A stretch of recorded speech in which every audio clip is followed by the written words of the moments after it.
நலம்புரம் பகுதியில் வந்து ஒரு மிக முக்கியமான சாலை.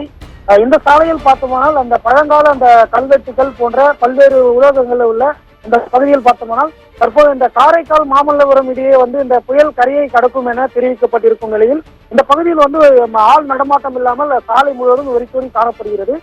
குறிப்பாக பார்க்க போனோம்னால் இந்த பகுதியில் வந்து அந்த காவல்துறை வாகனங்கள் ரோந்து செல்வது உள்ளிட்ட பணிகளை மட்டுமே ஈடுபட்டு வருகின்றனர்.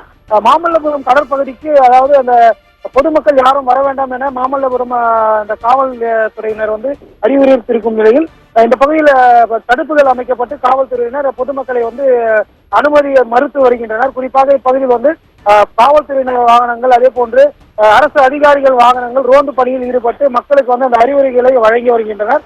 புயல் கரையை கடக்க நெருங்கி வரும் நிலையில் இந்த மாமல்லபுரம் பகுதியில் பார்க்க போனோம்னால் இந்த காற்றின் வேகமும் அதிகரித்து உள்ளது.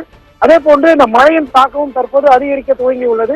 குறிப்பாக காரைக்கால் மற்றும் மாமல்லபுரம் இடையே வந்து இந்த வெஞ்சல் புயலானது கரையை கடக்கும் என வானிலை ஆய்வு மையம் கூறியிருக்கும் நிலையில் நேரம் நெருங்க இந்த புயலின் தாக்கமான அந்த காற்றின் வேகம் வந்து அதிகரித்தே வருகிறது. குறிப்பாக அந்த மழையும் பார்த்தோம்னால் சூறை காற்றுடன் மழை அடிப்பது போல இந்த பகுதியில் வந்து மழை அடித்து வருகிறது.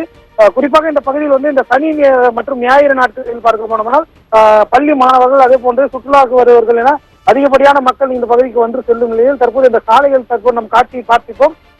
இந்த பகுதி முழுவதுமே வெறிச்சோடிதான் காணப்பட்டு வருகிறது.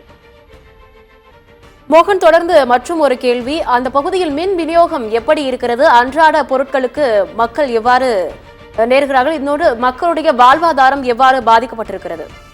நிச்சயமாக இந்த பகுதியின் கள நிலவரங்களை நமது ஒளிப்பதிவாளர் ஹென்றி காண்பித்துக் கொண்டிருக்கிறார். குறிப்பாக இந்த பகுதியில் வந்து காலை முதலே பார்த்தோம்னால் இந்த பகுதியில் வந்து மின்சாரம் தடையை ஏற்படுத்தி மின்சாரத்துறை அதிகாரிகள் வந்து நடவடிக்கை மேற்கொண்டுள்ளனர். சூறை காற்று அடிக்கும் நேரங்களில் இந்த மின்வேர்கள் அருந்தி ஏதாவது அசம்பாவித சம்பவங்கள் ஏற்படுமோ என்ற இந்த அச்சத்துடன் மின்சாரம் தடை ஏற்படுத்தி இந்த பகுதியில் வந்து காலை 3 மணி முதலே அதிகாலை 3 மணி முதலே மின்தடை ஏற்படுத்தி இருப்பதாக இப்பகுதி மக்கள் வந்து தெரிவித்துள்ளனர். குறிப்பாக மக்கள் நடமாட்டம் இந்த பகுதியில் இல்லாத காரணத்தினால் இந்த பகுதியில் உள்ள கடைகள் அனைத்துமே பார்த்தோம்னால் மூடி வைத்துள்ள ஒரு நிலையை வந்து உருவாகி உள்ளது தற்போது இந்த பகுதி.